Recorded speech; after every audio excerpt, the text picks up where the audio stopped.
நிதி ஆயோக் கூட்டத்தில் தமிழ்நாட்டுக்கு என்னென்ன செய்யணும், என்ன பாக்கி இருக்கு அப்படின்னு ஒரு பட்டியல் போட்டு அந்த நிதி ஆயோக் கூட்டத்தில் பேசியிருக்கேன்.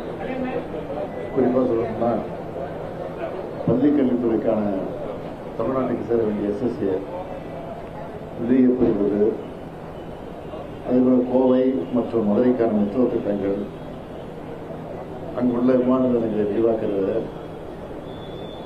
சென்னையில் பறக்கும் ரயில் திட்டம் மெட்ரோவிடம் ஒப்படைக்கணும்னு அது ஒரு கோரிக்கை வச்சிருக்கிறோம்.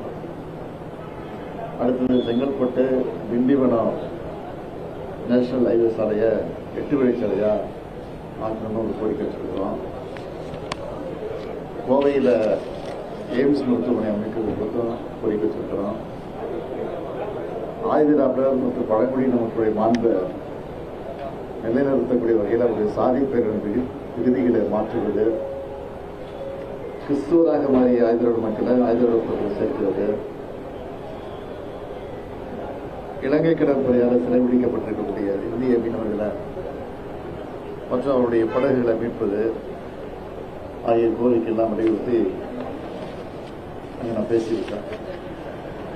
அப்புறம் கூட்டம் முடிந்த பிறகு ஆய்வுக் கூட்டம் புதிய ஆய்வுக் கூட்டம் முடிந்த பிறகு டிரைவர்ஸ் சந்திக்க நேரம் கேட்டிருந்தேன். அங்கேயே 2 நிமிஷம் சந்திக்கிறதுக்கு வாய்ப்பு உள்ளது. அந்த வாய்ப்பை பயன்படுத்தி இந்த கோரிக்கையை மீண்டும் வலியுறுத்தி ஒரு போட்டு எடுத்துரைக்கிறோம். என்ன சொல்வாரு, செய்ய மாட்டேன்னு சொல்லக்கூடாது, என்ன சொல்வாரு, செய்யறதா செய்யாங்கன்னு போகிறோம்.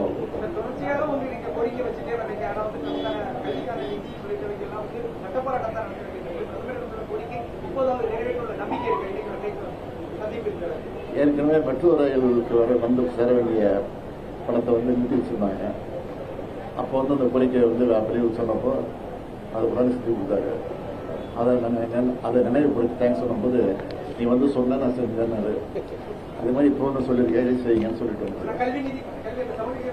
அது இன்னைக்கு எவ்வளோ இருப்போம். அமலாக்கத்துறைக்கு நீதிமன்றம் கடும் கண்டனத்தை முன்வச்சிருக்கு. எதிர்கட்சிகள் ஆளும் மாநிலங்கள் எதிர்கட்சி தலைவர்கள் மீதான ஒரு கடுமையான போக்கை அமலாக்கத்துறை மூலமா மத்திய அரசு எடுத்துட்டு வருதுன்னு எப்படி முன்வச்சிருந்தீங்க? அந்த ஒரு கருத்து நீங்க எப்படி பாக்குறீங்க? தலைமை நீதிபதியுடைய ஒரு கருத்துக்கள் அமலாக்கத்துறை நியாயமான கருத்து தான். நீதிபதி சொல்றது நீங்க நியாயமான தீர்ப்பு தான் சொல்லியிருக்கிறாரு. அதெல்லாம் இருக்கு.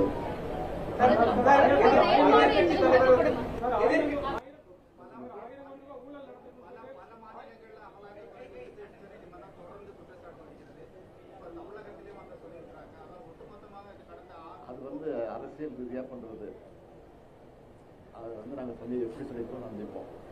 எதிர்கட்சி தலைவர் நீங்க டெல்லி வந்த பயணத்தை விமர்சிச்சிருந்தாரு. ஆனால் அதே அதிமுகவுடைய ஒரு பிரிவினராக கூட புகழேந்தி அவர் தெரிவிக்கிறார், முதல்வர் வெளிப்படை தன்மையுடன் சென்று நிதியை கோரிக்கை வைத்திருக்கிறார், மறைமுகமாக அல்ல அப்படின்னு. இதை நீங்க எப்படி சொன்ன வெள்ளக்குடியை காட்ட போறேன் சொன்னாரு. என்கிட்ட வெள்ளக்குடி இல்ல, அவர்கிட்ட இருக்கிற மாதிரி காவி கூட என்கிட்ட இல்ல.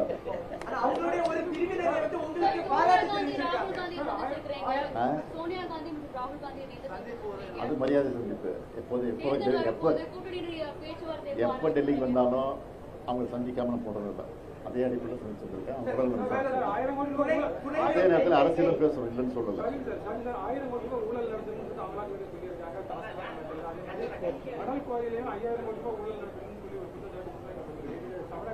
அதெல்லாம் குத்தராட்டம், பொய், தேவையில்லாம பிரச்சாரம் பண்ணிட்டு இருக்காங்க. மருத்துவம் அந்தந்த துறையுடைய அமைச்சர் அப்பப்போ மருத்துவ தான் இருக்கிறாங்க. இதனால திட்டமிட்டு செய்யறாங்க. தேர்தல் இறங்குறது அதிகம் செய்வாங்க. அதெல்லாம் சந்திப்பு தயாரா இருக்கும்.